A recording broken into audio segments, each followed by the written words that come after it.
Hey Meg. Hey. Oh shoot, I'm live. I did this twice tonight. I did it twice.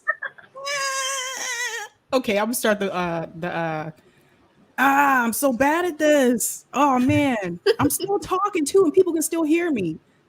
Where's my intro? Okay, there it is. All right. See you in a second.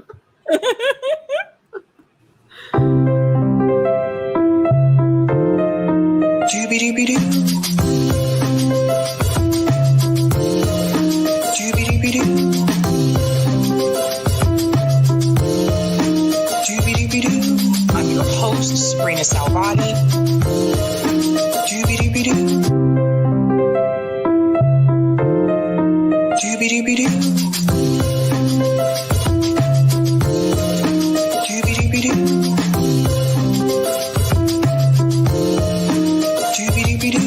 I'm your host, Sabrina Salvati.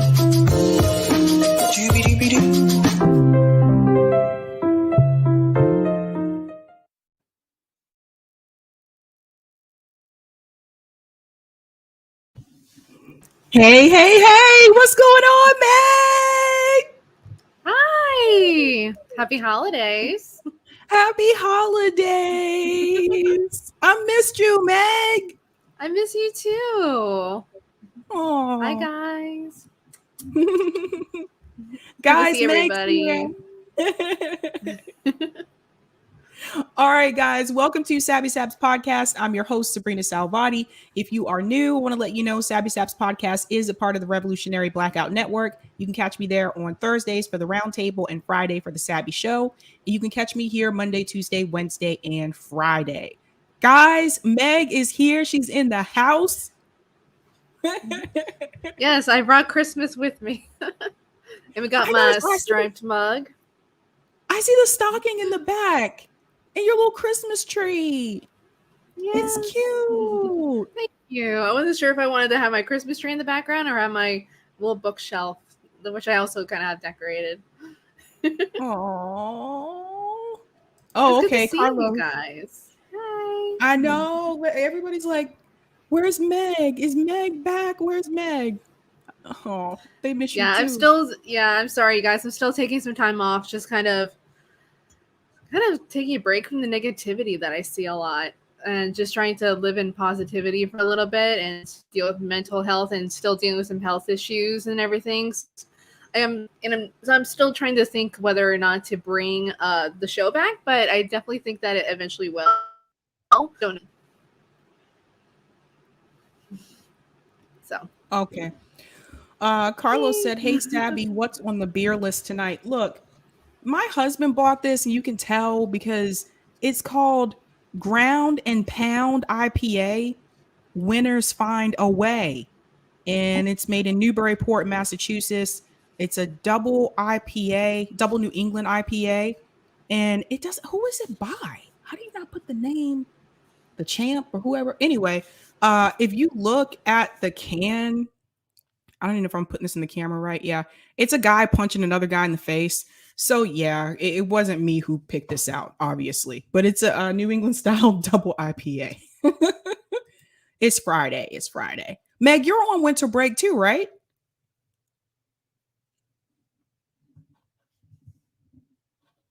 Oh, you're muted, I think.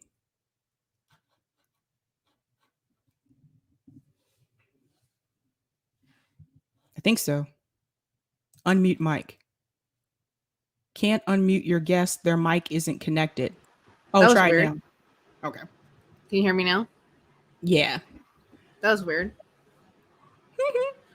Are you on computer? My computer is a piece of shit. Aww. You're having a beer with me too tonight, Aya? All right, cheers. Yo, it's so hot. Happy it was Friday. 60 degrees. 60 degrees in Boston today. It's December, like 90 man. Here. It was 90 here. Damn. Yeah. Yikes. It's Florida.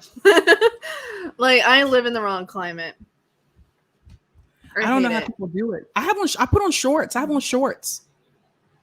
That's crazy. Business on the top. Warming. Business on the top. Chill on the bottom. Chill on the bottom. I dig it. Oh, Valerie said, "Happy, hey Meg, happy Christmas. Wish you well." Oh, thank you. Mwah. Oh, Happy Christmas to you too.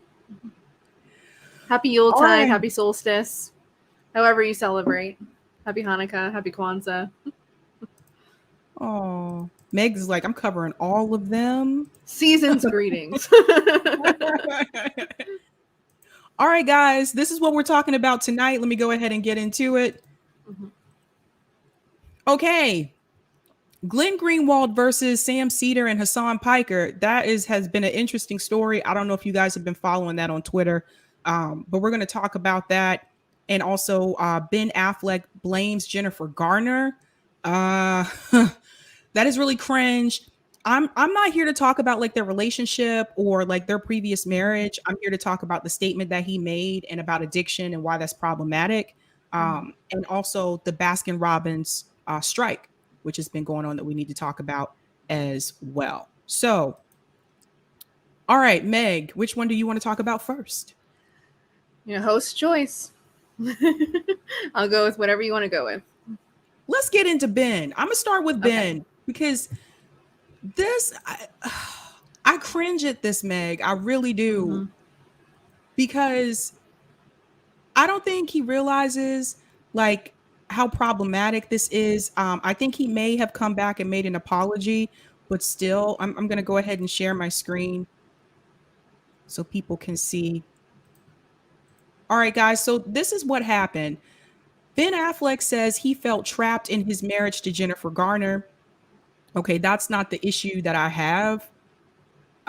Going down, Ben Affleck opened up about his marriage to Jennifer Garner, and social media is not happy. The last dual star talked to Howard Stern. Oh, why did it have to be Howard Stern? Of course. Surprise, surprise. I should have known. He talked to Howard Stern about about being wed to Garner and said that had they not split in 2015, I'd probably still be drinking. It's part of why I started drinking, Affleck told Stern, because I was trapped. The pair announced their breakup one day after their 10th anniversary, and it took almost 2 years before they filed divorce.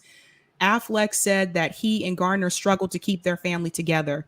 They are the parents of Violet, 16, Serafina, 12, and Samuel, 9. We had a marriage that didn't work. This happens with somebody that I love and respect, but to whom I shouldn't be married any longer. Ultimately, we tried because we had kids. I was like, I can't leave because of my kids, but I'm not happy. What do I do? What I did was drink a bottle of scotch and fall asleep on the couch, which turned out not to be the solution. Phew. Okay, Meg, I want to get your take on his comment first. I mean, granted, I understand when people have, things going on in their lives that, they're feeling whatever way that they feel and they decide to turn to alcohol for comfort. And I'm not going to fault anyone for that. There's a lot of people who deal with trauma by turning to alcohol or turning to drugs or whatever. I'm not going to fault anyone for, whatever addiction that they have. That's not my place. But to say that, honestly, to me, it sounded like he was blaming Jennifer Garner, which is just ridiculous. I mean, because he kept on drinking even after, they were divorced. She drove him to rehab several times. He was apparently also a drinker before they even got married. So to blame her for your problems and to say, like, I felt trapped in my marriage and therefore I drank. Like, that is basically blaming your partner for your problems. And I think that is so messed up. Like, that is not Jennifer Garner's problem. That is not her problem. Like, that is a you problem. Like, if you feel trapped or you feel like, okay, I mean, we don't know what the whole story. Like, do we know that they went to marriage counseling? Do we know that he sought, help himself? Like, this is something that I hope that he tried at least to get help. before, deciding, oh, you know what? This is all my wife's fault that I'm drinking, or my ex-wife's fault. Because that's exactly what it sounds like to me. And that is so reductive. Like, Yeah. again, I understand people go through trauma or they deal with whatever hardship that they're going through by turning to alcohol, but give me a break. She was not the cause of your problems. And to say you felt trapped and that you couldn't leave because of the kids, people with kids get divorced all the time. They get divorced all the time. Don't blame Jennifer Garner. Don't blame your kids for why you felt stuck in your marriage. That's a you problem. You can go ahead. Yeah, I haven't talked about addiction on the show before, but I think it does need to be talked about. Mm-hmm. I think that, like, for me, this is not about the fact that they're celebrities. For me, it's not necessarily about their marriage per se.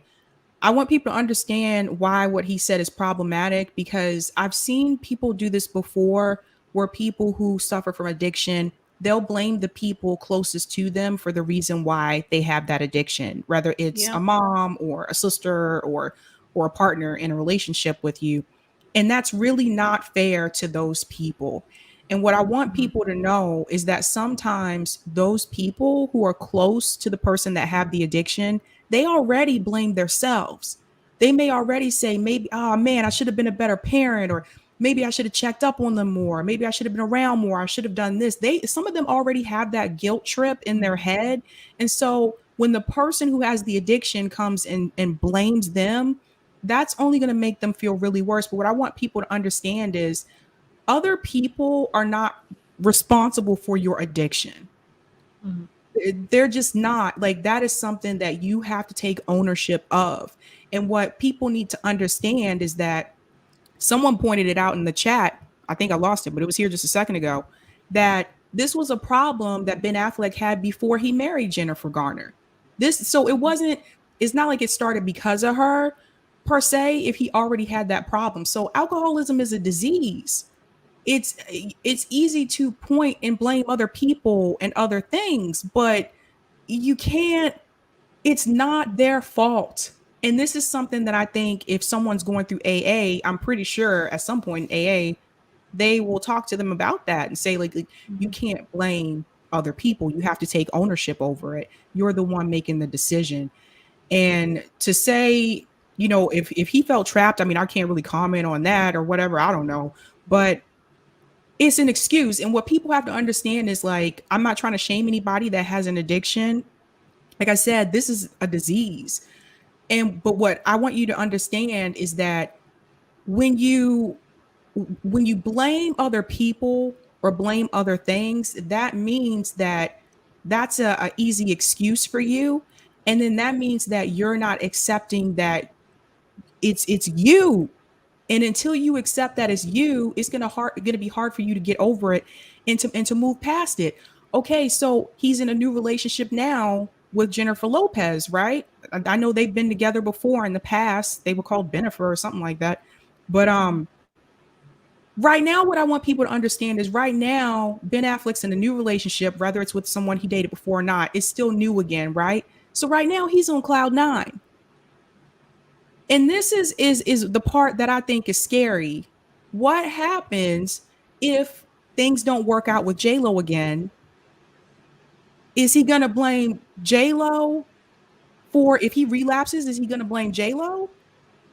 You see what I mean? Like, right now he's on cloud. I just feel like you can't blame other people. Yeah. Yeah. I mean, honestly, he needs to get to the heart of his problems and just deal with it on his own terms. Like, don't blame other people for what you're going through. I mean, even, people who do experience trauma in their lives, or, whether it's from a parent or from whoever, or a former partner, people who do turn to alcohol for comfort to, kind of get away from that trauma and kind of escape from it. Like, ultimately, yes, that person may have caused you trauma, but it's still the way that you're dealing with it. there are other ways like that you can be dealing with it and kind of move forward and, you know, treat your mental health. And I think that's something that we do need to take so seriously is mental health in this country. We're getting better at dealing with mental health, but we're still not there. And especially for men are so much less likely. Men are so much more, so less likely to seek help than women are. Thanks so much. I'm a Feel American. Thanks for that. I'm a Feel American said, been to AA, ownership is the first step. Thanks so much for the super chat. Yeah. I don't know if you've ever seen the show Mom, but basically it has Allison Janney and Anna Faris, and they're a mother and daughter, both who dealt with alcoholism, because, you know, alcoholism can also be passed down. And basically it's about, you know, her dealing with, you know, having given up drinking, and her mother also gave up drinking, and them, you know, basically going through AA together, but also kind of repairing their relationship and dealing with each other sober. Because that's kind of how they, you know, because her mother had, you know, trauma as being left by her mom, that her Anna Faris's character had trauma of, you know, her childhood relationship with her mom. And so it's just kind of this cycle of alcoholism and lack of communication and childhood trauma, and it's just like all this stuff. And I think this show does a really good job of dealing with that and dealing with, they kind of talk about, you know, all this shit that they each went through, and that, oh, mom, you did this and this, it caused this problem, but they own that they made those choices, whatever choices that Anna Faris's character made or Allison Janney's character made. They take ownership, they do make amends, and it's a good show. I would recommend it. I'll have to check that out. Thanks to Red Precarian for the super chat. Happy Merry Christmas, Hanukkah, Kwanzaa. Thanks so much. And thanks for this one as well. Festivus for the rest of us. Yes. Thank you so much. Happy Festivus. When is the airing of the grievances? Is this what Ben Affleck is doing? Is he airing his grievances? Someone posted, and I lost the comment. I think it was Justin. Justin, let me know if it was you. Someone said they blame Ben Affleck for a bad Batman, playing a bad Batman. Honestly, I don't think he was a bad Batman. Honestly, I mean, I don't think he was a great Batman. I thought he was a great Bruce Wayne. I think he really captured Bruce Wayne in my mind. I think I already had bias against him because I'm like, I don't want to see Ben Affleck play a superhero again. After I saw him do Daredevil, I was like, oh my God, that was awful. That was off. But I there it is. I blame Ben for ruining Batman. That's what it is. Oh, that's man. Funny. Oh my God. Yeah. So like, that's the thing. Like, I really want to drive home, you guys, is like, addiction is not something that's easy to deal with. And it's a lifelong thing. Like, even when people recover, like, it's still a lifelong thing that they have to deal with, but you shouldn't blame other people for it. So if you feel like you're unhappy, get help. Get help. If you feel like I'm unhappy, there's something wrong going on in my relationship or whatever, you know, why did he talk to Jennifer Garner about it? About whatever unhappiness he was dealing with? Like, did he get help before, you know, deciding to drink? Or did he just turn to alcohol? This is really good. What Gudmundur said here. You drink for the good times and you drink for the bad and everything in between. You can't blame it on anybody but oneself. That's a good point. Thanks so much for that. Yeah. Paul said AA works for some mostly because of the community it provides, not necessarily the content of their program. That's interesting. That's good to know. That's a good point. Yeah. I just hope Jennifer Garner didn't like take that to, man, that just, you have to know what it's like. I don't know if anyone has had to deal with this in the chat, but if you've ever had someone in your family or a friend or a partner that struggle with addiction, it's not only difficult for the person that has the addiction, it's also difficult to the people who are close to them, that are around them, because those people, like I said, oftentimes might blame their self, maybe feel like you're not doing enough, or Yeah. you weren't there enough for them, or Yeah, and there are or even support groups for them, like Al-Anon. yeah, yeah. And I've heard people say stuff like this, like, well, it's my fault because I made them upset, and then that's why they you know did drugs, or that's why they have this problem. And then those people start to feel like they're walking on eggshells, and that's never good. Brandy said my brother and my dad. Yeah. Like Yeah. I said, it can be passed down. It's very often is genetic. This is truth. All right, I'm going to get into the second story here. Here we go.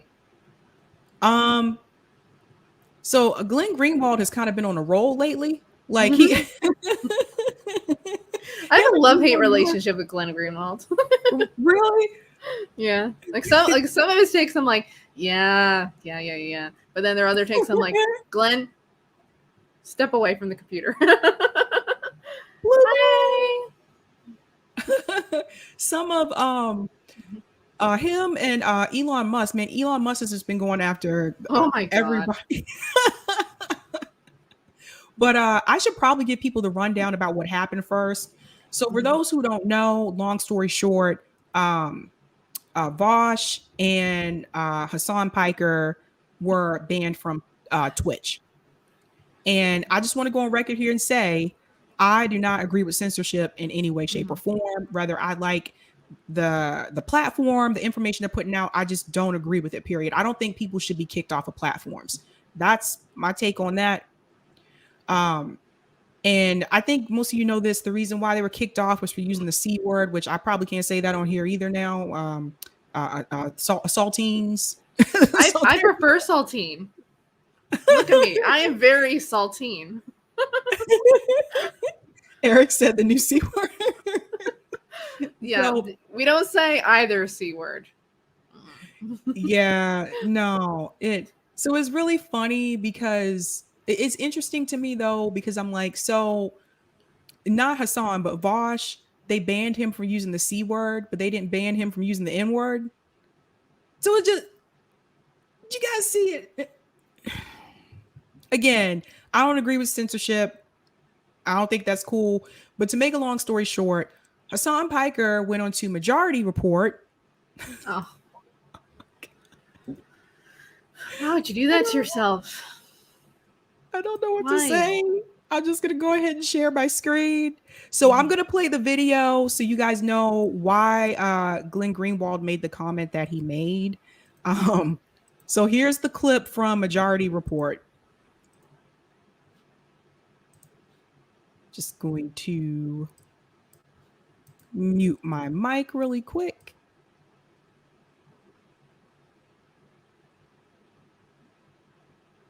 But for the most part, very difficult to build an audience on the left, whether it's whether it's you're talking about liberals or you're talking about progressives or socialists. It's tough. It happens, but it's tough. And on the right, there's just a lot more money, and there's a lot more, frankly, funding that comes from places like the Koch brothers. Maybe it gets laundered a couple of times through different organizations, and but there's a lot of money out there. There's a lot of lost leader attitude on the right. I'm sorry, I had to pause it for a second because he's mentioning like the Koch brothers and the funding going to the right, but Sam SEDER is affiliated with Peacock. Peacock is a part of NBC. So he has corporate sponsors too, you guys. I think Franco did a really good video about this, about all the sponsors that support Sam SEDER, the corporate sponsors. So how's he going to criticize the right for doing it? And he does the same thing. All right, I'll go back into the video. That doesn't exist on the left, obviously, because, I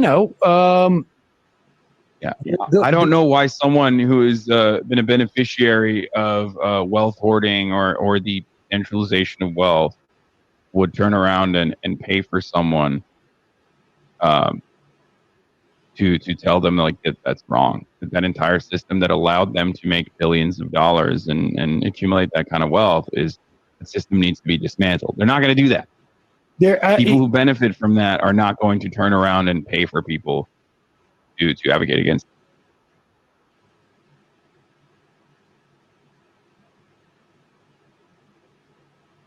Okay, so both of them are rich. I just want to let you guys know that. And this is why Glenn Greenwald's going to chime in. So HASAN went on there, basically talking about what happened with Twitch. I want you to hear what Glenn Greenwald said, because this is interesting. He goes, 2 multimillionaires who got rich marketing left-wing pablum on Google and Bezos platforms whine that it's so hard to get rich because left politics is just too radical for billionaire support. Not only are they proof of how easy it is, but have they heard of Soros and Omidyar? I think I pronounced that right. He goes on to say, rich, left, liberal media commodities like them claim billionaires dislike them to make themselves and their customers feel radical. And to imply only corrupt motives could explain why people flee their fraction. The reality is it's extremely easy to get rich on the left. Those two alone prove how easy it is to get rich hawking left liberal cliches to pseudo radicals. You don't need to do anything or have any talent. Left liberal cash pours in, but more to the point, billionaire cash is flooding left liberal NGOs, media outlets, and activist groups. Meg, I want to get your take on this. I mean, I kind of disagree with Glenn in that it's easy to get rich on the left because, I mean, if you look at what happens on the right, I mean, you have like, Ben Shapiro and, Candace Owens and Charlie Kirk, being backed by billionaires, like personally, you know what I mean? So I feel like there's a lot more funding that will go to right-wing channels that, are basically supporting everything that they are doing. Like they're not going to support a lot of channels that are going to be anti-capitalist. They're just not going to do it. And I feel like that's a big difference of what he's saying here. I mean, especially when you consider someone like Sam SEDER, who did have, a lot of people are saying that he lost his Peacock contract. But for someone who was affiliated with MSNBC, who was on Peacock, Sam SEDER, yeah, he's liberal and he does have some left ideas, but he's MSNBC light. He's like just very further left, just like a touch further left than MSNBC. Like he's not going to go far enough as to be anti-capitalist. I mean, that's why Jamie Peck is no longer on Majority Report.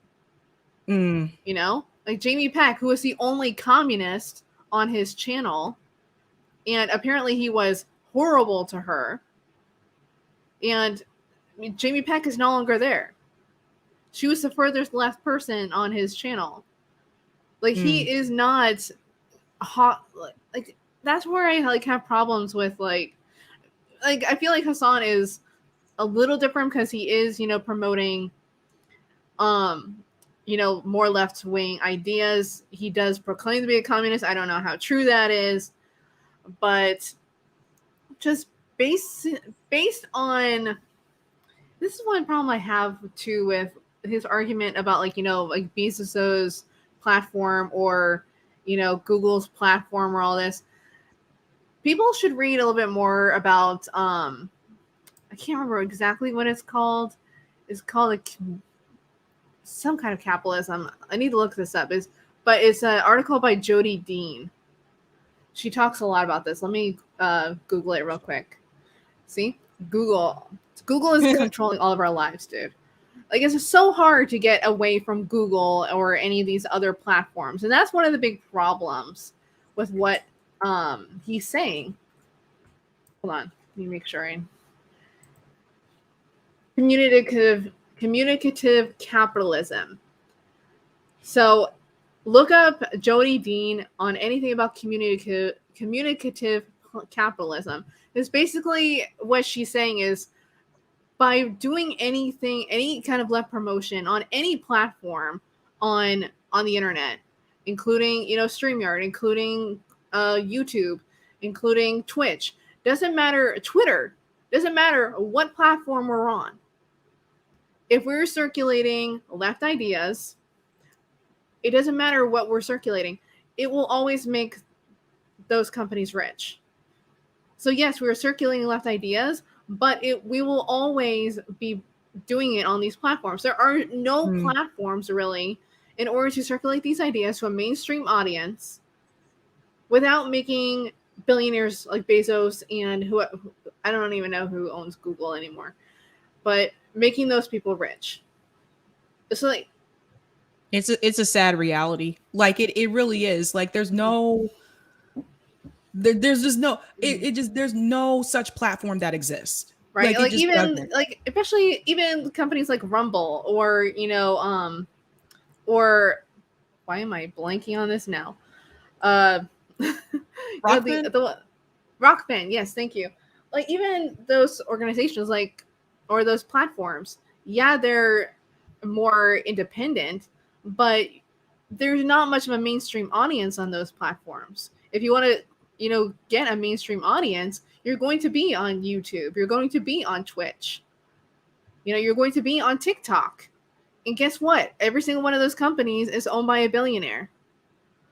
You're going to be on Facebook, unfortunately. Facebook, Twitter, Instagram, whatever platform you're on, you're making those people money by circulating anything. So would you rather be on those platforms and circulate your ideas, or would you rather be shouting into an empty void in a cabin in the woods where nobody can hear you? It's unfortunately one of the drawbacks of where we are right now. Yeah, I know some people, like when I announced like roundtables, some people were like, no, like that's just more like, you know, corporate like platform. I'm like, all of these platforms that people are on are corporate. I just want to be very clear about that. They are all that. It just does not exist right now, unfortunately. Thanks so much, I'm a Phil American, for the super chat. Apparently, we have video proof. LOL. SEDER was horrible to Jamie Peck. She deserved better. Also, hope you guys are both having a pleasant holiday. Thank you for the super chat. Yes, and thank you for that. Yeah, I mean, like I said, like I wasn't sure of it. I hadn't seen, you know, a lot of that video proof because I don't watch a lot of Sam's show. But yeah, like I love Jamie Peck. Honestly, I adore her. Yeah, it's interesting how people. I personally, like when people talk about the left and they mention people like Sam Seder, like I still remember Sam Seder was against force the vote. I remember like Sam Seder was one of the people who criticized, again, there were a lot of people that criticized us for the General Strike Summit, criticized activists for the Medicare for All marches. Sam Seder is in that group, FY, by the way. And so Franco pointed out something. I'm going to share my screen. Franco did a video about this in November, about where the money's coming from. And this is important. I want you guys to hear this. I'm going to play a clip from this. Let me mute my mic really quick. Investor or Comcast that we saw. Two other ones that I want to talk about in this video are called Eli Lilly. Because if he were an actual threat, if his message was an actual threat, MSNBC wouldn't have a contract with him, as I've been mentioning throughout this video so far. Now, Pfizer is an obvious big pharma investor, or Comcast that we saw. Two other ones that I want to talk about in this video are called Eli Lilly, and another one is Unilever. These are investors for NBC Universal's new streaming service, Peacock TV. This is a streaming service that Sam Seder's Majority Report show was on from November 2020 to November 2021. In addition to Peacock's other news shows like Meet the Press with Chuck Todd, the Mehdi Hassan show, as well as a bunch of others, night shows like Jimmy Fallon, sports analysis, TV shows, and movies.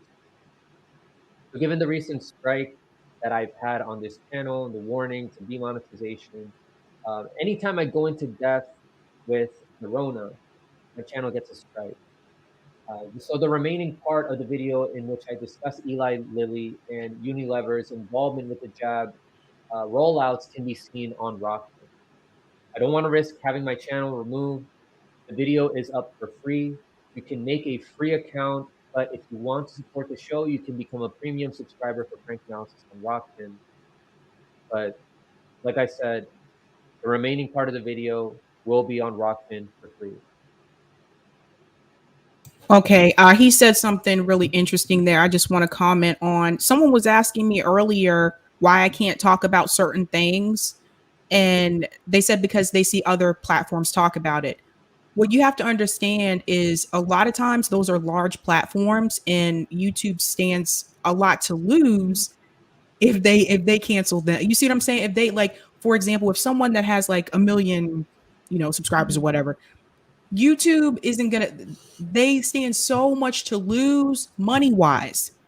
This is why you'll see them go after the smaller channels. So like I was saying earlier on RBN, I was like, I can't talk too much about Julian because, that kind of thing. And people were like, well, didn't people do like a whole like Julian stream and da-da-da? I was like, yeah, but who are those people? How many subscribers do they have? What connections do they have? Have they ever been a part of corporate media? Because it wasn't that long ago that people still thought that The Hills Rising was independent. The Hills Rising, it was a part of The Hill. And when I first started watching Rising, I thought it was an independent show. I thought it was truly independent, and it's not. We know now that TYT isn't truly independent because they took that money from Jeffrey Katzenberg, so they were bought and paid for too. And even with Majority Report, Franco just showed you. So it's like there are some of these shows that like they come across like they're independent, but they're not truly independent. So I did want to explain that to people who do ask, like, why we keep saying that, like why we keep saying there's certain things we can't talk about, but they see other people do it. Yeah, like definitely the largest of I guess I would say the smallest of those larger channels who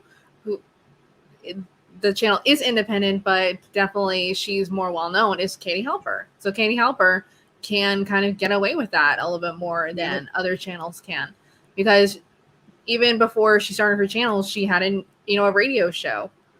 So Katie is definitely someone who can do a show like that and not get dinged. Right. It's not that we don't necessarily want to cover it. It's just you listen to all the people who they've come for. It's all the people with the smaller, platforms, not the people with the larger ones or the people who are on the corporate algorithm. And TYT is on the corporate algorithm.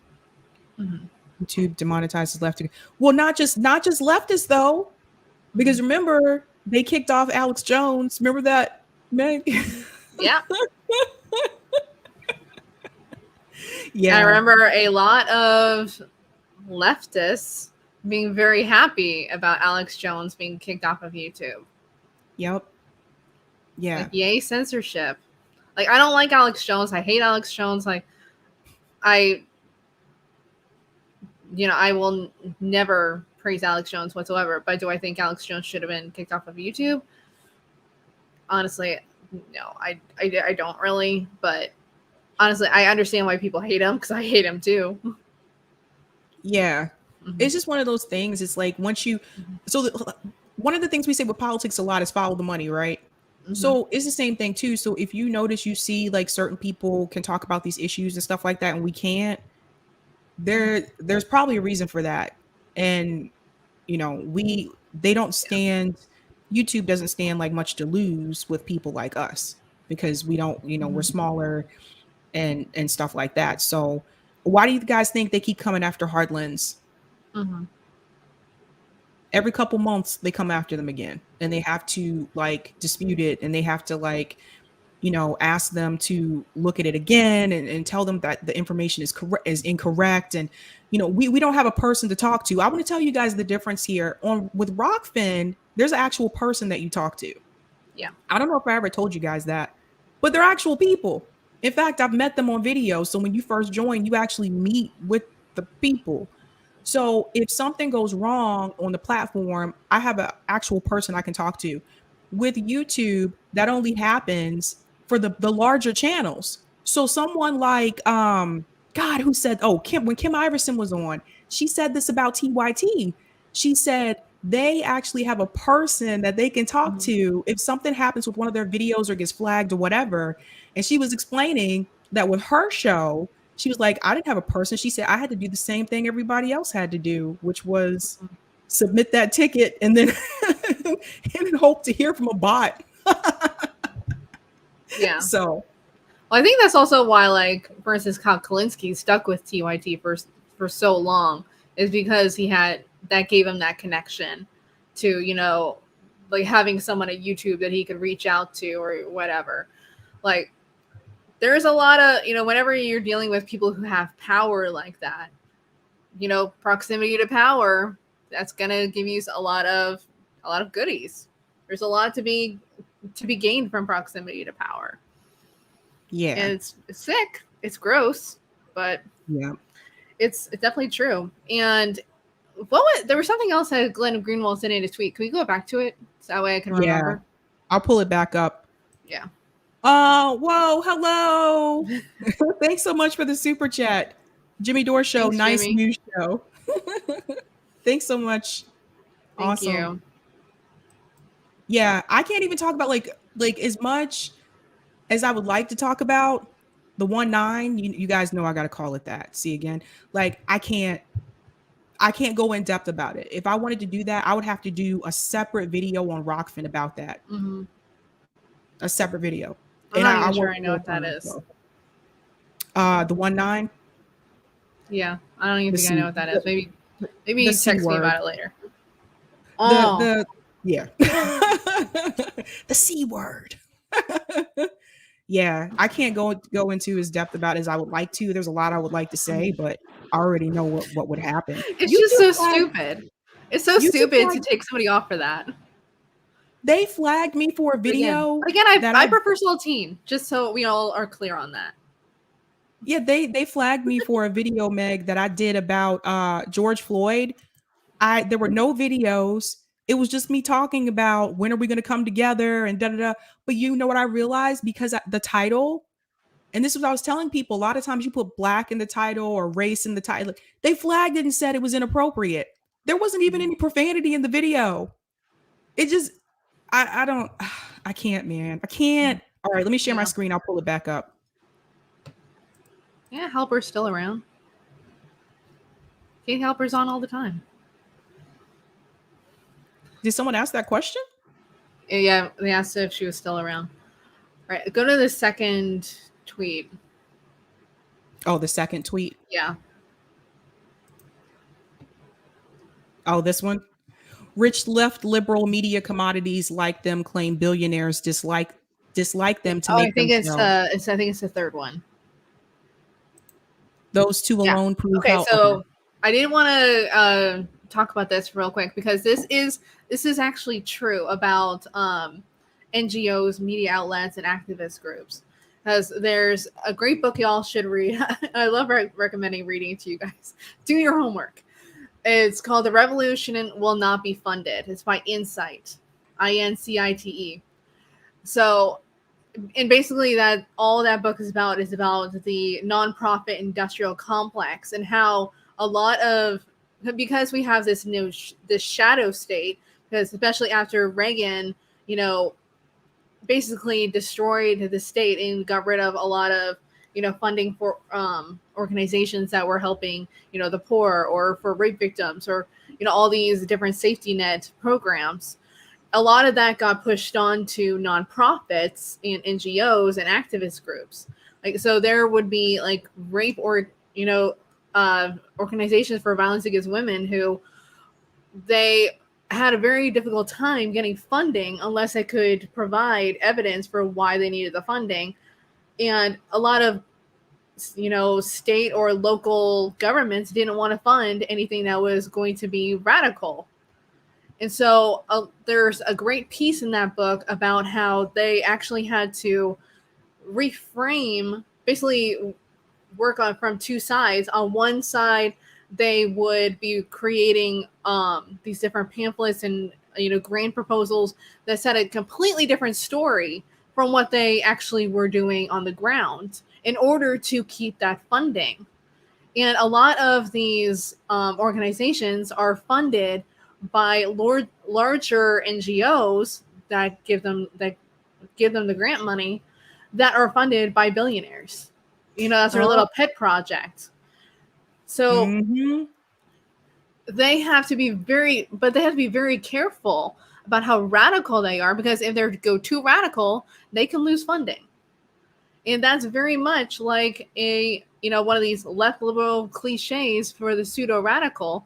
It makes, whenever you donate to an organization like this, it makes you feel good, but you don't know what's actually happening behind the scenes. Look at what happened to Sunrise. They had, once they became closer to power, they had to really cut back on a lot of their radicalism. And one of their leaders of color actually left the organization. I think they posted something about this on Twitter almost a year ago about why they left. And one of the reasons was because they were basically changing the modus operandi of their entire organization to be more pro-Biden and to be less radical. So this happens to organizations all the time, that a lot of their radicalism, in order to keep funding, gets taken out of them. Yep. So we talk all the time about how even TYT, they used to be, before they took all that Katzenberg money, they were fairly radical. But as soon as, we see it with BLM as well. I mean, why is Alicia Garza or Tamika Mallory, why are they doing car commercials? Why? Like, you're not supposed to get into activism to become rich. No. That's not supposed to be what it's for. Yeah. And that's exactly why. Like, the money. People like comfort. People like comfort. I want to say too, because this reminds me of like with nonprofits. I just want to point this out. I see a lot of people say that they want to work with a nonprofit. You really want to do your research on those too, because like Meg was pointing out about billionaires having their little pet project. That's another thing too. Even with nonprofits, sometimes you have people who are like rich CEOs that are actually invested in those nonprofits, but you have to really dig for it. A lot of times they're not going to tell you like who all is involved. And when I started to learn like how nonprofits really work, then I realized I was like, this isn't really what I think it is. It sounds good, but there's so many other things. I want to shout out these super chats. Anthony Ryder, thanks so much for the super chat. Alex Jones, Rachel Maddow, Tucker Carlson all successfully offered the defense of no reasonable person would take us seriously in defamation lawsuits. Yeah, because they all claim that rather than journalists, they're entertainers. It's infotainment. That's what MSNBC and Fox News and Alex Jones actually are.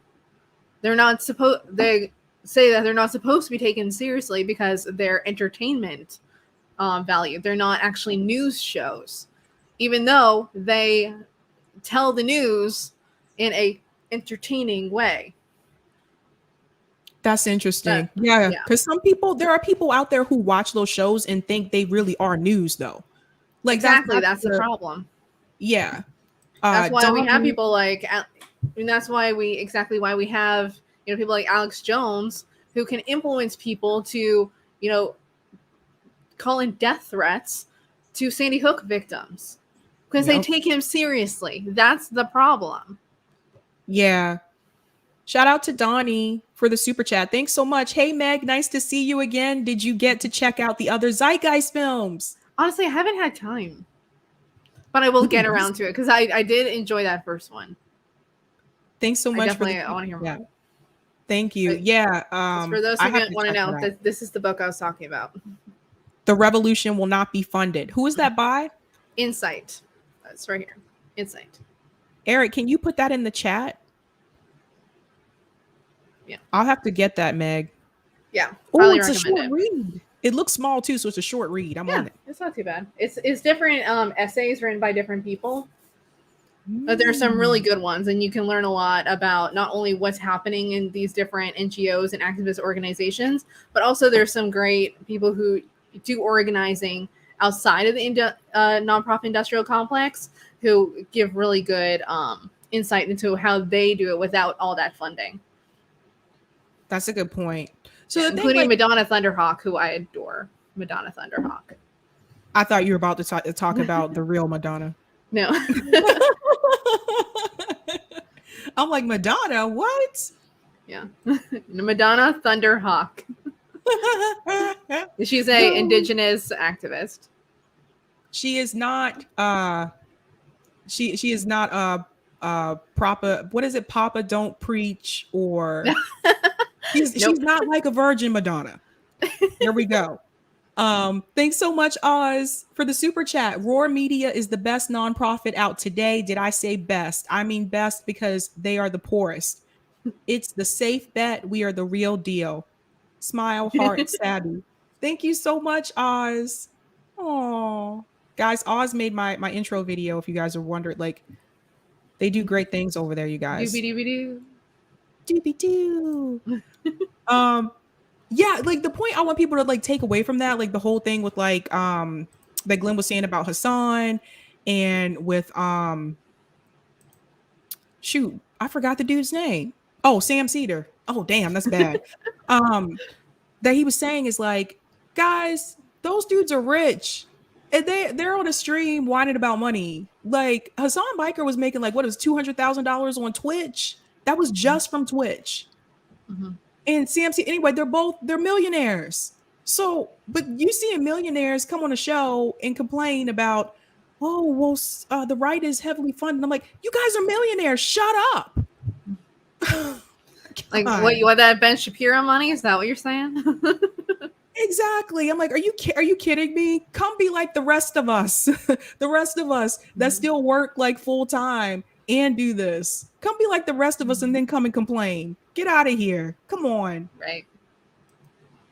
Blue Moon said, I don't care about commercials. I care that they suck personality wise. I think she's talking about BLM. Mm-hmm. You know, the whole BLM thing, it really sucks that it went the capitalist way. Yeah. I'm seeing like Cadillac and Nike like co-opt like BLM, and I'm like, no, you guys don't really care about Black Lives Matter. You guys are just trying to make money off of a slogan because it's popular. Like, exactly. Come on. Yeah, that's what's so sad is that so many of these different issues can be co-opted for capitalist bullshit. Mm-hmm. No, it's true. It's true. Thanks so much for the super chat, Donnie Nunn. A lot of the so-called NGOs are called activism industrial complex.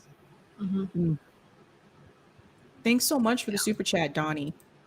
Yeah, I think, I don't know. You guys know I talk about class a lot on here.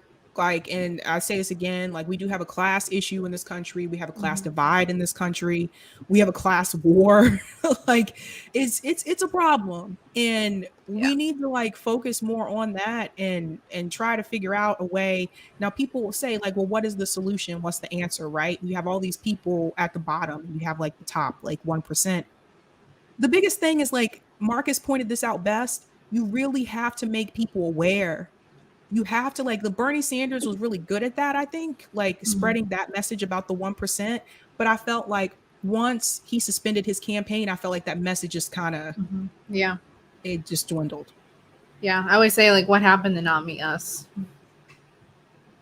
That's just it's gone. Yeah, that went away, unfortunately. But I don't know. Gene has a good point. Too many people watching too much internet too and not getting out and connecting with their community and real people around them. That's also a good point. Yeah. You know what, Gene? You know what I think made that worse was when the pandemic started. At least here in my state, we were shut down like for a while. And then it was like you just couldn't go out and be around people. And I think people became kind of comfortable. Yeah. Like unless your state did, some people's states didn't do that, but yeah. But I think even before that, like a lot of people do not get into like organizing in their communities. Like they don't actually go out and talk to people. Or if they do so like once every 4 years. And that's only, they don't give a shit about what the people actually think. They just want to convince them to vote for their candidate. They don't actually want to implement any kind of program or any kind of like, how about instead of organizing every 4 years and going out to try to get people to vote, you go and talk to them and say like, hey, you know what? You had a really good point about, you know, whatever problem is happening in this community. Why don't we get together and try to maybe create a petition that we can send to our local government, or that we can create a drive to help people in this neighborhood or whatever like that. And I mean, granted, I'm one of those people that I suck at organize. I'm not an organizer. I will never claim to be an organizer, and I have a lot of social anxiety, so I don't like talking to people. But you know, but it is very true. And I think Zayden does also have a good point, is that a lot of them are careerists too. They're looking for some kind of in to politics or into media or into whatever. And so they'll do it in order to get that in. But ultimately they don't really care.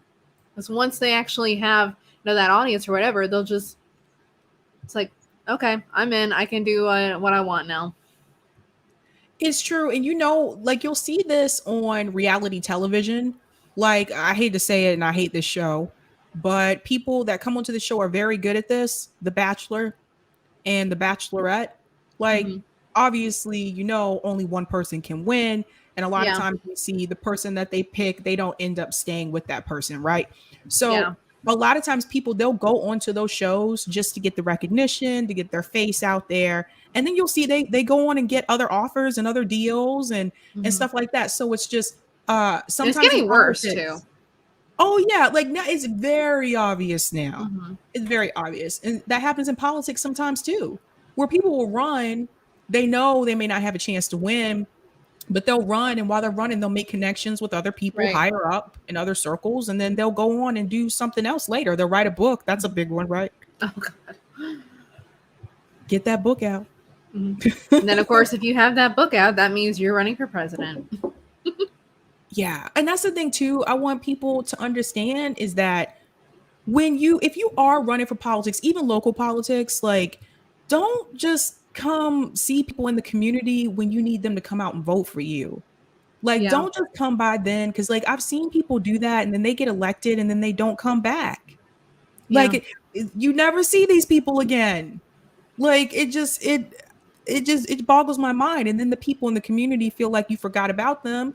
And then because you are a household name that people know now people just automatically continue to vote for you because you have the name recognition. And this is why I say, even with my state, somebody needs to primary challenge Elizabeth Warren. Somebody really good that can beat her, because she's kind of relying on that here. Now she's well known. She was not well known when she first ran, but just keeping it real. Yeah, I completely agree with that. I feel like it doesn't matter who you are in politics. We should primary everybody. It's like, because they get stagnant. They get stagnant and they get cocky. And of course there are some who completely are like ignore whoever their competitor is. Like, they don't stand a chance. Do you know who I am? I'm Lacey Clay, you know? Yep. Or I'm Elliot Engel. Like, this is like, I own this seat. Like, we can't let them get stagnant, and that's one of the big things. And I feel like we see this more and more. I feel like why, in not only primarying them, but also having outside candidates too.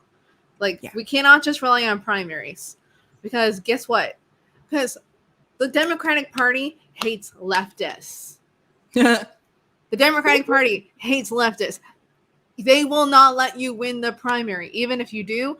Like, there was in Maine, they had a more progressive candidate for Senate. The Democratic Party sided with Angus King, who was an independent. They don't like leftists in their party. So not only should we be primarying them to show who they are, But then whoever that primary candidate, maybe they should run as an independent. Run as a green or whoever, because now they have that name recognition for the primaries. Like, you know what? Like, that's what sucks about these sore loser laws in a lot of areas, that you can't run as an independent after if you've lost a primary. Like, fuck that shit. Run anyway. Because guess what? More independents, like a lot of independents, even some Republicans. Like, this is why we kept on saying Bernie can win. Yep. Because Bernie got the independents and he got some Republicans because he appealed to them. His biggest problem was always going to be the Democratic primary. That was always going to be his biggest challenge, was getting through that primary, because the Democratic Party didn't want Bernie Sanders, and they don't want progressives. They don't want them. No, they don't. Paula Jean Swearengin brought this up, and she had a good point. She said, like, the whole vote blue no matter who doesn't really exist, because when she was running against the Republican in West Virginia, this is after she won the primary, there was no vote blue no matter who. You see, like, nope. They put all their money behind in the McConnell race. What was her name? Amy. What was her name again? In the one who took on McConnell in Kentucky. Like, they put all their money behind her. They put all their money behind Jamie Harrison. Why can I not think of her name? Like, maybe because she was that forgettable. Amy McGrath. Yeah, Amy McGrath. See, she's just that forgettable. Yeah, she's terrible. Yeah, that was a terrible candidate. Like, if they had actually put money behind Swearengin could have won. She could have won, but they didn't want her to win. Yep. They didn't want her to win.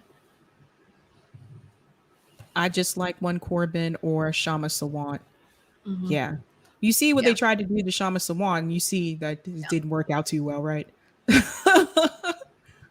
This is honestly, I would actually love to see her go up against Pramila Jayapal. I know, right? I would honestly love to see that race.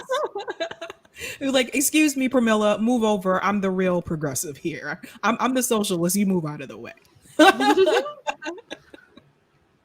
Thanks honestly, so much. I would love to see that race. That would be good, right? I don't know when Pramila Jayapal. I don't know if I would want her to primary her or just run with socialist alternative as the third party candidate. I don't know which I would prefer. Oh, they're supposed to be coming back on. You just remind me. I need to get back to them. Actually, I gotta remember. Gotta remember to do that. I need to check my email. But yeah, that would be something like that. I would want to see that race. Thanks for the super chat, Justin. Dems, Repubs equal two heads of the same bird. 100% agreed. I want to go into the last story. We've been talking a lot about labor, and there's another story about labor. Now, this was recent. I'm going to share my screen. Where do you hear these stories? This is absolutely ridiculous. I don't know about you guys. I'm not a cake maker. I've watched cake makers make cakes. It is not easy to do. I cannot make a cake like that, and I sure could not do it quickly. Well, that is what they're being pressured to do. So workers who make cakes for Baskin-Robbins are forced to work like ice cream cakes? Yeah, you know the Baskin-Robbins cakes? Oh, okay. Yeah, are forced to work 12 to 14 hours a day, make 13 plus cakes a minute, and get 3 sick days in a year. Just 3 sick days. So if they were to get like the 1.9, they'd be screwed because they'd probably need more than 3 days. And you just wouldn't get paid for the other ones. So workers say they've developed arthritis and been denied time off for cancer treatments. Now, 100 plus mainly immigrant Latino workers are on strike. I'm going to mute my mic and play the video. Disrespect. We do Baskin-Robbins cakes. We do Safeway cakes. We do also Walmart cakes. We do cakes to Red Robin. Round, quarter sheet, ice cream, chocolate, vanilla, strawberry, mousse cakes, cheesecake. If you've seen them, we're the ones who making it. When I started off on this line, I think we started off like at maybe like 8 cakes per minute, and now we're 13 cakes. These conveyors have gone up excruciatingly fast. Fingers hurting with crampy fingers, arthritis, and back pains. They didn't care. They just said, no, we gotta keep the machine going. It's really hard to get any days off. Like some of our women who are going through cancer treatments or cancer follow-ups, and they are denied that access to leave after their 8 hours of work. Estamos aquí en la huelga porque estamos pidiendo un mejor aumento, pensión y respeto. And we deserve the raise, we deserve the pension, and we deserve respect. We are no longer going to allow ourselves to be sabotaged, to be threatened, to be disrespected no more. We're demanding that they respect our 8 hours because they do overwork us oftentimes. You know, we can do anywhere between 12 to 14 hours a day. Particularmente a mí nunca me avisan que va a haber overtime. My shift is from 5 a.m. to 1:30. At 1:25, they come up to me and say, "Oh, Christina, you need to stay." And they'll let me know at 1:25 when I'm ready, like to leave to go get my son from school. Throughout a 12-month period, we get 7 points. If you are late or you leave early, we get half a point. If we are absent, we get 1 point. If you need some time off to go to the doctor and they disapprove the paper, no, you get a point. Actually, this year, I hurt myself, my sciatic nerve, I hurt it. So, you know, days that I could barely move straight from here, I would go to urgent care. And the insurance that they provide for us would give me 3 days off. And even if I bring a note from the doctor that gave me those 3 days, it's still a point because the first day you miss is a point, doesn't matter.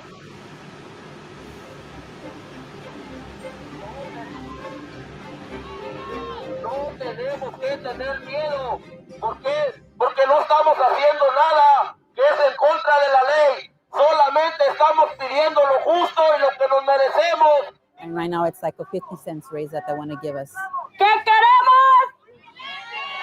¿Cuándo? You know, everything's going up and they think we're going to be able to make it on 50 cents raise. They offering us cents while they're making up millions or probably billions of dollars every single year. Right now we're demanding $1 per year of our contract, so $3 within the next 3 years. Ya llevan 5 semanas aquí, ¿es cierto? Sí.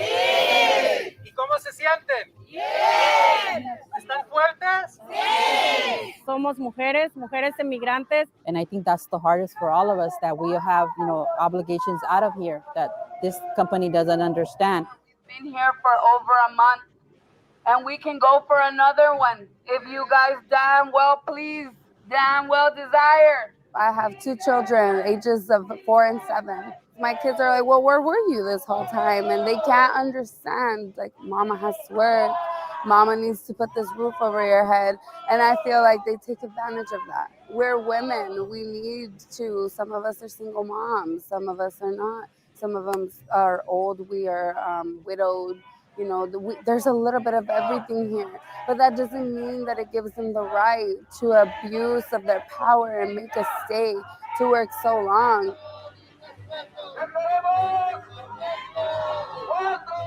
You're doing 13 cakes per minute. You get a spatula, you put it in the honey, you scrape it on the cardboard, you put the cardboard down, you get your cake and you put it on. You're doing that 13 times in 1 minute. Just imagine that.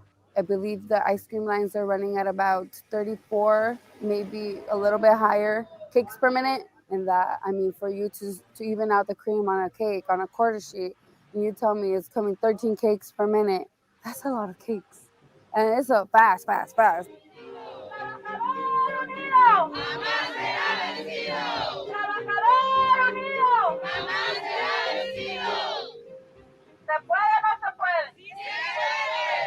Holidays, Thanksgiving, and also to 24/7 here.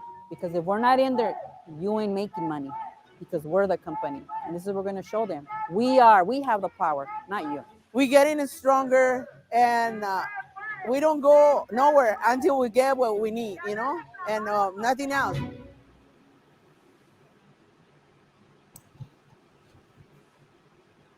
That's crazy. Wow.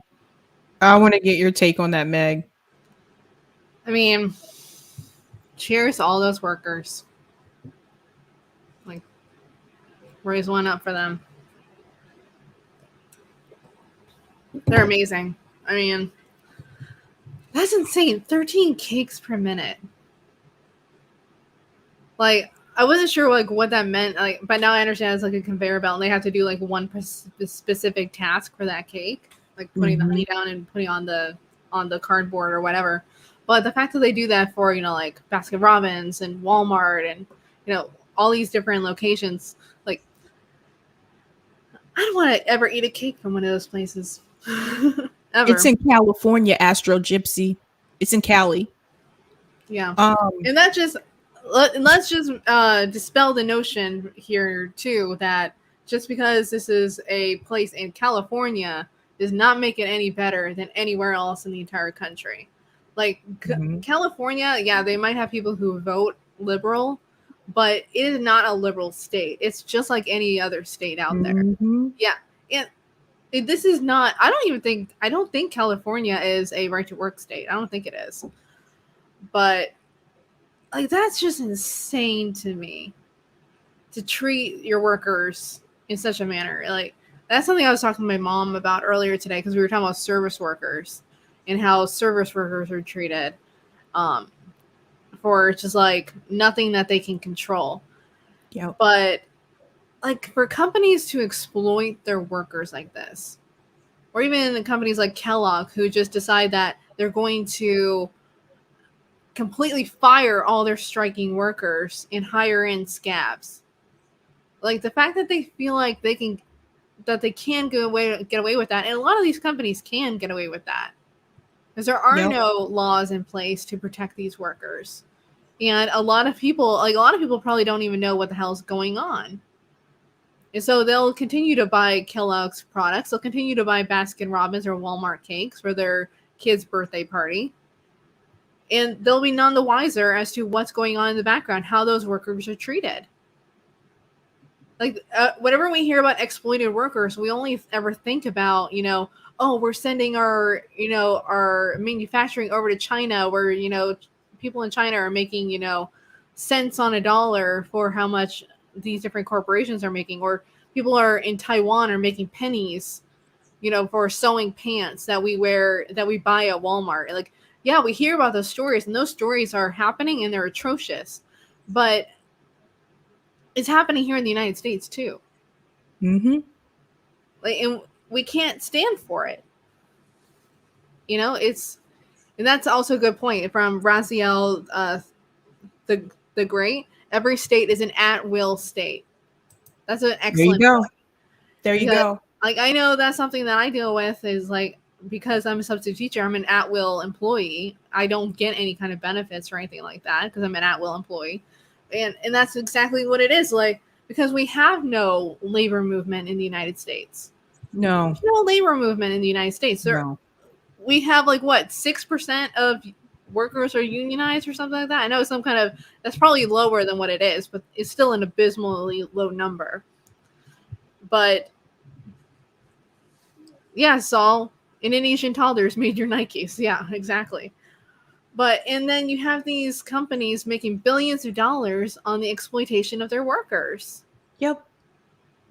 If you are not angry at that, if you're not angry, there's something wrong with you.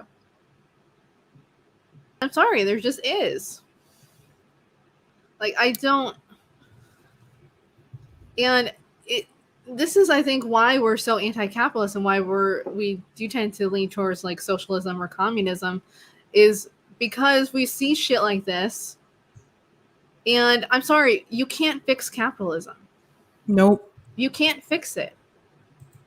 Because capitalism is completely dependent on the exploitation of workers. It needs slavery. It's like, capitalism is dependent on slavery. It's dependent on exploitation of workers. because basically capitalism just rewrites the whole lord serf master slave narrative. It's just now as employer employee, and the employer has all the power. Because even when we look at, like I said, Kellogg, yeah, you have workers who are striking and they have the right to do that, but they just decide, oh no, you know what, we're fine, we can get by, we're gonna fire all of you and just replace you, because guess what, you are dispensable. We're human capital. You're just a cog in the machine. We can just take you out, replace you with a new one, even though we're the ones making the cogs. And that's exactly, in Indians, that's exactly where I heard that from, is Professor Wolf. Yeah. It's crazy too. Also, I don't like that point system that they have. I think that's BS. Oh my God. I don't like when companies do things like that, when they have like these point systems, or they have like this 3 strikes you're out kind of thing. I don't know. Maybe I'm just a little bit different. But for me, like, I don't know. Like, I also don't have a problem with people being late. That doesn't bother me. I feel like this, like, come in when you want to come in, as long as if you're getting your work done. Why does it matter to me that you were 5 minutes late? I really don't care. Like, you come in, you get your work done. That's what's important to me. It doesn't matter. Right. Like, I feel like you have like a lot of companies, they put so much energy into these things that are really not that important to me. Like, especially now, it's 2021. Who cares? You heard the woman on the video say she has to go pick up her son at a certain time. They come to her right before that and say, you need to stay. So who's supposed to go pick up her son?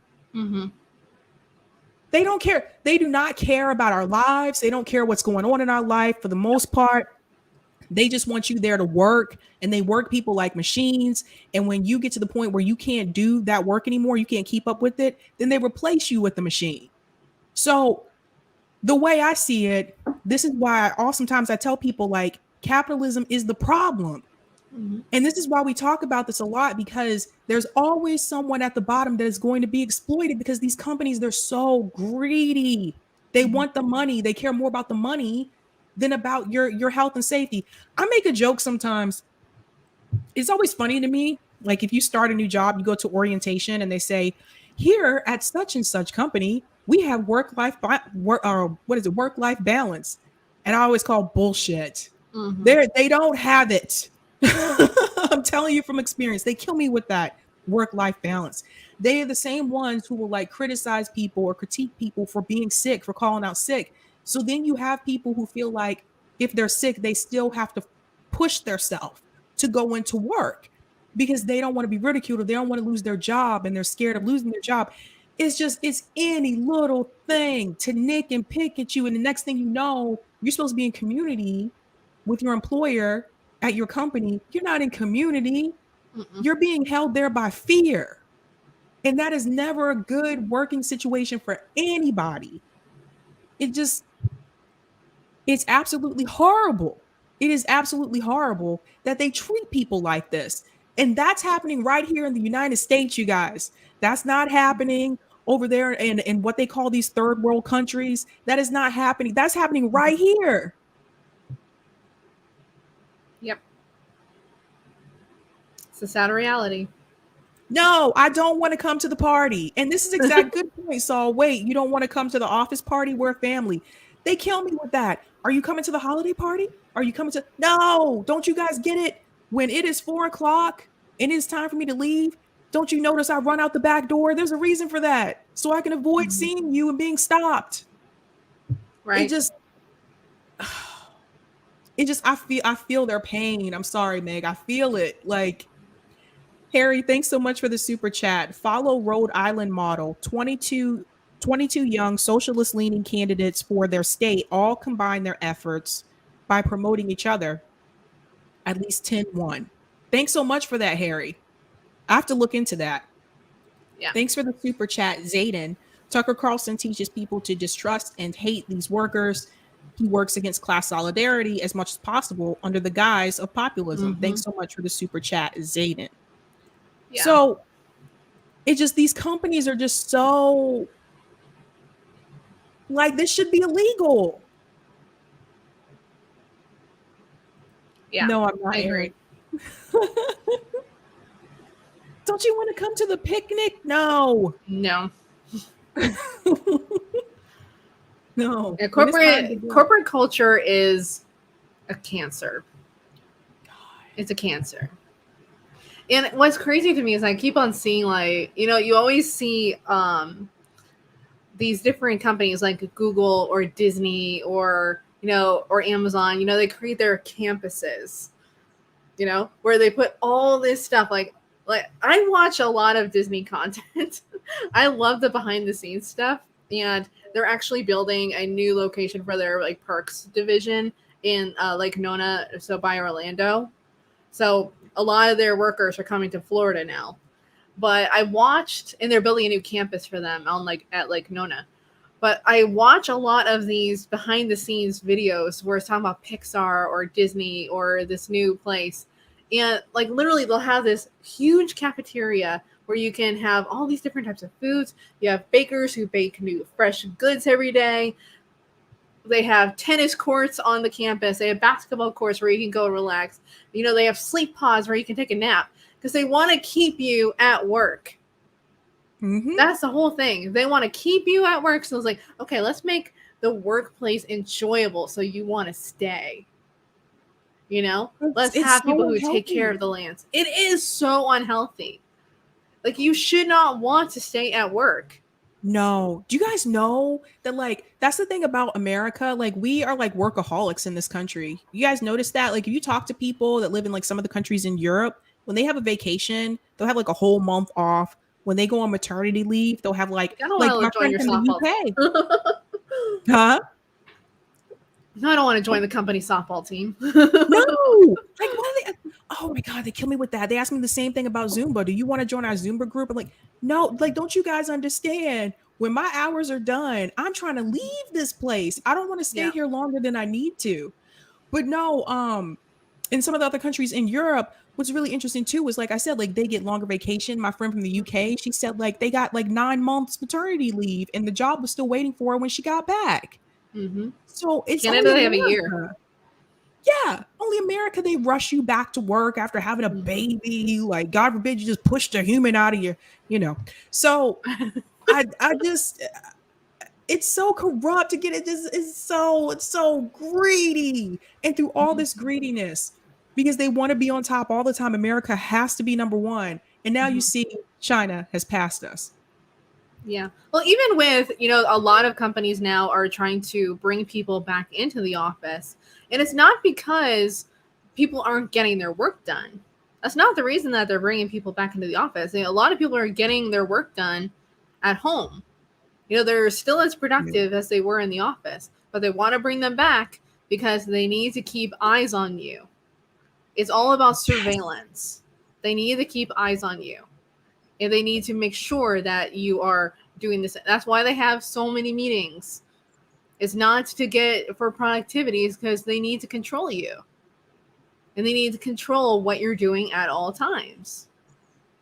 Because some of these meetings can be an email. I'm just saying. Yeah. Like, just send me an email. Don't you want to get together and meet about this? No. Like, this is crazy. I'm going to show you guys a meme. Hold on. It's a meme that somebody sent me one time. It's always so funny. Like, whenever they have the meetings, there's more bullshit that could have just have easily been an email. But then the things where they actually have to or like, why did we not have a meeting about this thing that's happening? But they won't have a meeting about that. It's like, that's something I talk to Jackie about all the time. No, it's true. I'm going to show this to you. I'm going to share this with you guys because this is literally me when I leave, especially on Friday. I don't even say goodbye. Did you guys know that? I don't even say goodbye. And when I come in the morning, I'm the first one there. You do the Irish goodbye.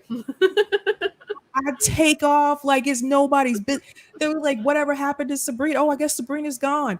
This is me. My friend sent this to me a couple years ago and she was like, she said, Sabrina. And I was like, what? She said, it's you. And that is me. I'm like, I have to run. If I don't run, someone will catch me in the hallway and stop me and ask a question that can wait till the next day. I take off. I got to get in my car and beat the traffic because traffic is a hot mess. But that's me. I am out of here. Yeah. Work should not be your life, you guys. And that's the thing with those women that you saw in the video. Work should not be your life.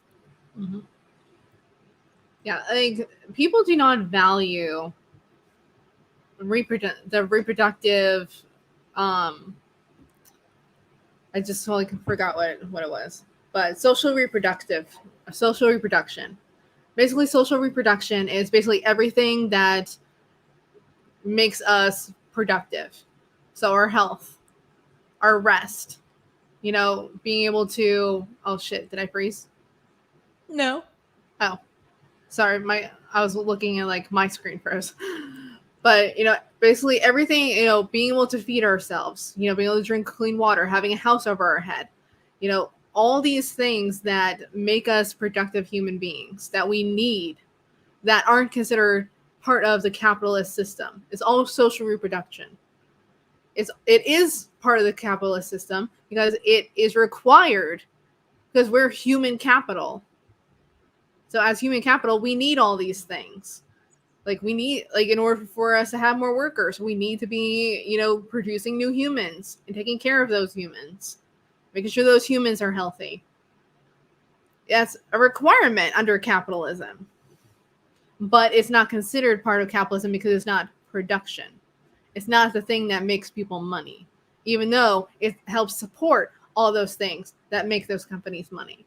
But they only give us this much time for social reproduction, even though social reproduction is one of the most important things in all of our lives.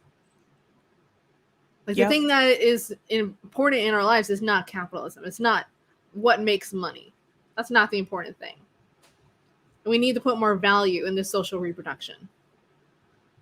Exactly. Thanks so much for the super chat, Donnie Nunn. It's not just capitalism, it's the entire monetary system. We need to change the entire system. A resource-based economy is a system which declare the planet resources a human right. Thank you so much, Donnie. You know your stuff. I like this. I like this, Donnie. And then I also wanted to shout out Old Pretender said, can't come and go on a production line, Sabs. Yeah. Stephen Davis says the technology that is available now could probably reduce the working week to 20 to 25 hours. There is more to life than work. Is that Jimi Hendrix in your picture, Stephen? It is. I think so. Yeah, no, it's true. Again, do we really need to work 40 hours a week? Do we really need to work 5 days a week? Or 6 days a week? Iceland moved to a 4-day work week, you guys. You take away some of these meetings, these hour-long meetings. I've sat through 2-hour meetings. I'm like, dude, half of the meeting is just somebody rambling about something that has nothing to do with what we're supposed to talk about in the meeting, the agenda. They just want to chit-chat with people. I'm like, I don't want to chit or chat. Let's just get through the agenda and get me back to my work so I can get out of here. Seriously.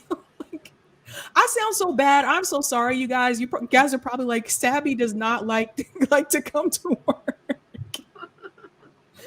Sabby is not the nice coworker. I can hear it now.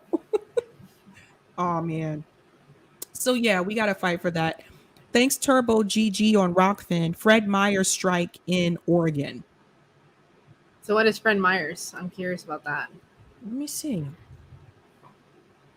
Fred Meyer's strike. Oh boy. United Food and Commercial Workers Union Local 555 said that Fred Meyer and QFC workers overwhelmingly voted to approve the strike last week. Oh boy. Yeah, this is in Oregon. Oh, this came out today. I'll say the one thing that I'm happy about is seeing all these strikes and finally seeing workers really, stand up for themselves. Yeah, same here. Here it is. Yeah, guys, Fred Meyer and QFC workers in Oregon go on strike demanding higher wages.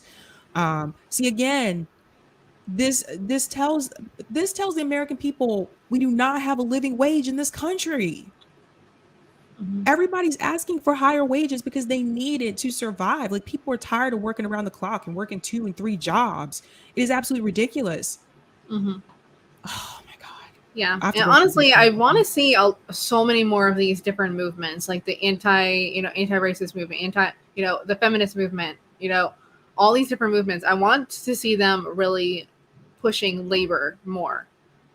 I feel like that's so important because, obviously labor is a women's issue. It's an anti-racist issue. It is, a gay LGBTQ issue. Because guess what? We're all workers.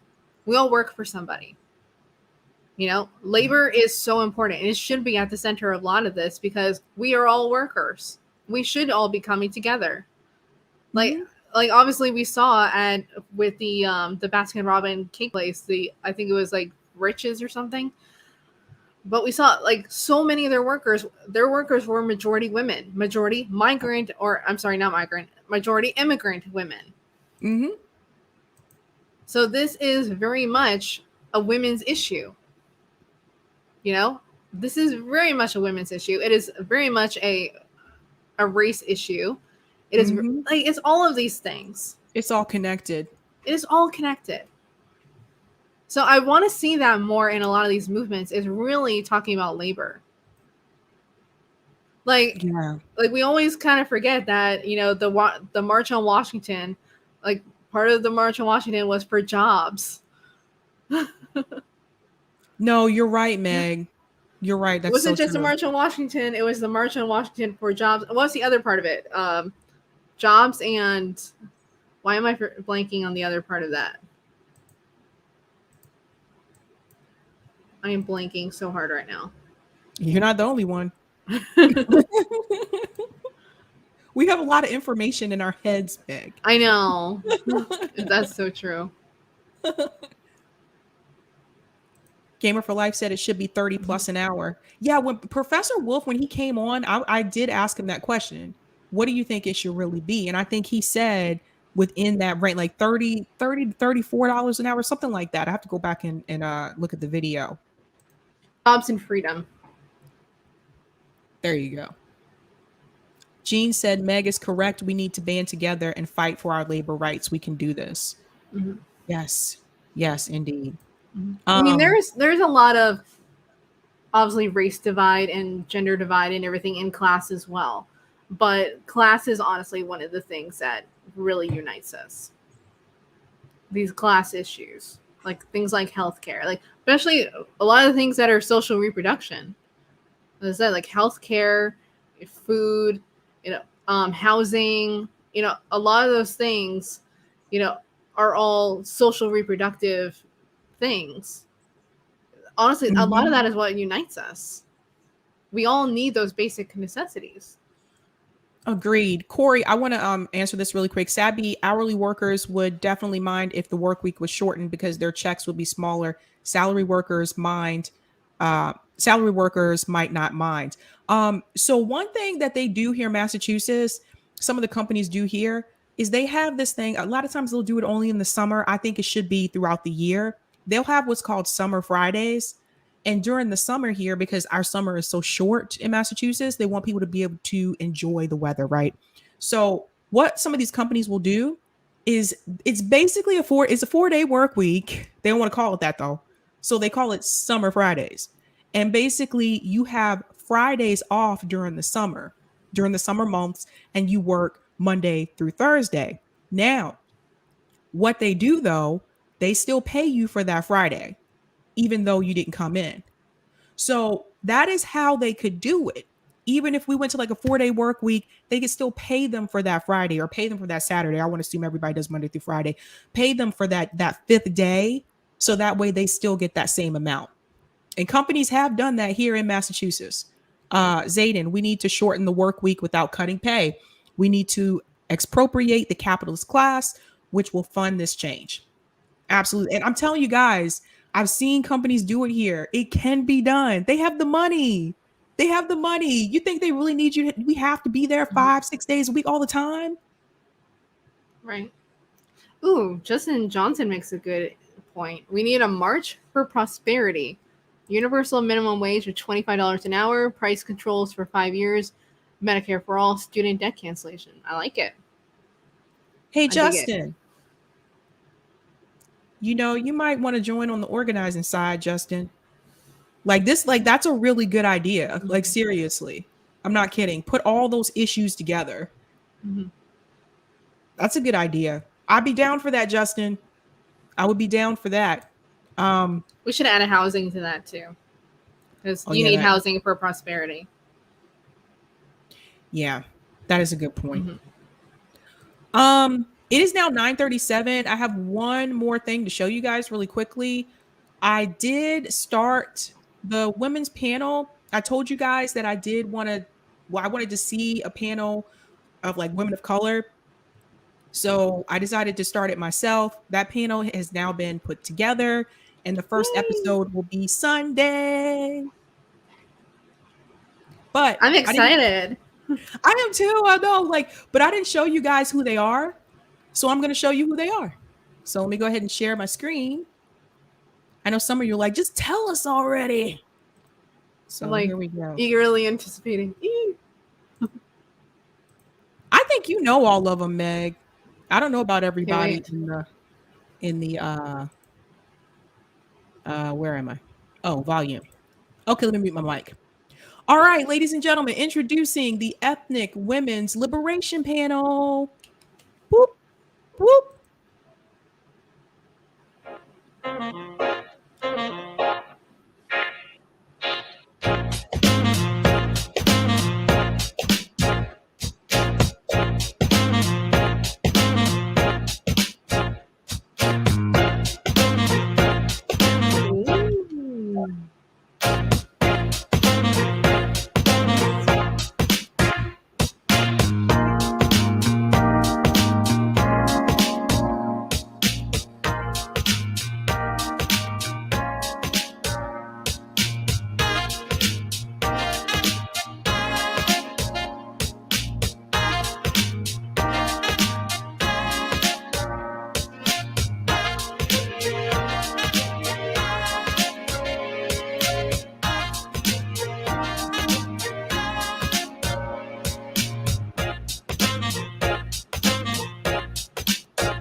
Whoop, That's whoop, exciting.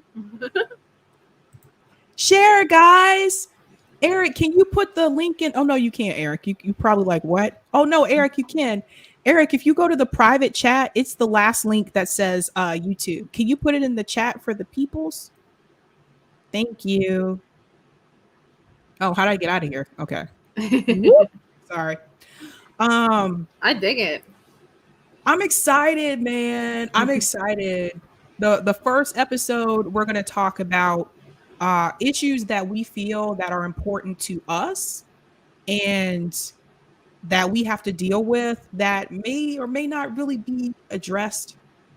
So I already know some of the things that are going to be talked about. So yeah, I love it. Can't wait. Thank you. I got to share on Twitter too. I got to pass down to people. Yes. Guys, I do want you to know it's 8 people. Nope. Including myself, it's 9. And there are a lot of people I would have wanted to be on this panel. I just want to be very clear about that. There are a lot of people. I can only put so many people in StreamYard. And then there's also Eric, who's behind the scenes. He's the producer. You can't see him, but he's here. And it is not an easy decision, but I know that I think I picked a good group. And I think that it's good for you to see people that you may not know. Like I know them, but you may not know them. And I think they're doing like great things, whether it's in their community, whether it's on their platform. We need to see different people. For the love of God. So Sunday, 7 p.m. Eastern Standard Time. Come join that. Should be fun. Meg, it's 9:41. Thanks for hanging with me, man. It was fun. I'm gonna be back. I love the Friday shows because I'm a little bit more chill. Not as I'm not wound as tight. That could be taken the Okay. wrong way too. Dude, Oh, Alex, man. I don't know how to tell you this, man, but that picture made you look way so like Sam Cedar. It was weird. I thought it was Sam Cedar for a second. Oh man, seriously, I feel bad saying that. Oh man. Oh man. I'm sorry. I didn't break up with you guys, horny unicorn. Oh no. I didn't break up with you guys. Yeah, Well, thanks see for your Meg. program. See? Yeah, I'll try. Like I'm really considering it. I'm still thinking. Meg, you have We a, need to see other people. you have a Yeti like me, right? Hmm? Don't you have a Yeti mic? Yes. No, How wait. come yours Yes. is so much bigger? I don't know. The I don't head's think it's bigger. that much bigger. No, I don't think so. No, look at it. No, No? I don't think it is. I honestly don't know. Yours looks like a giant like ball. And mine is No? like Well, let me a look it tip. up. No? Hold on. A tip. See? No. Maybe that's because it's closer to the camera. Okay, that just looks wrong.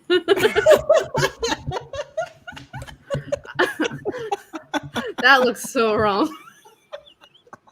Is it even where Pilgrim picked it up? Oh no. Yeah, I think it's just because it's closer to the camera. If I moved it further away, it would. Oh, okay. Okay, that makes sense. I can't. This is not a family friendly show. This is a Yeti measuring contest.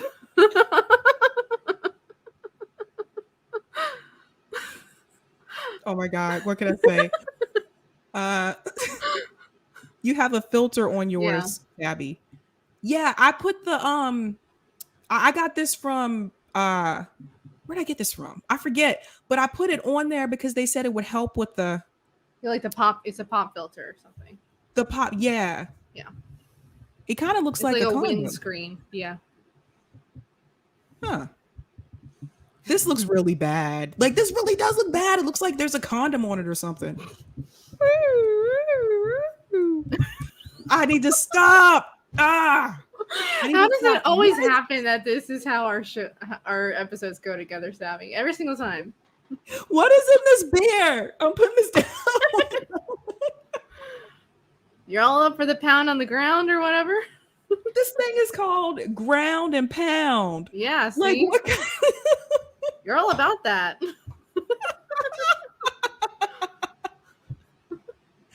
Oh my God. How does this happen every single time I'm on? Every single time. I just bring something out of you, apparently. I can be like so like I don't know, candid with you like this. Oh man, you did the orgasm video. That is true. I did do the orgasm video. Oh boy. All right, I gotta go. Meg, thanks so much for hanging with me tonight. It's a pleasure. I'll definitely come back soon. All right, guys, have a good night. Keep up the fight. Bye.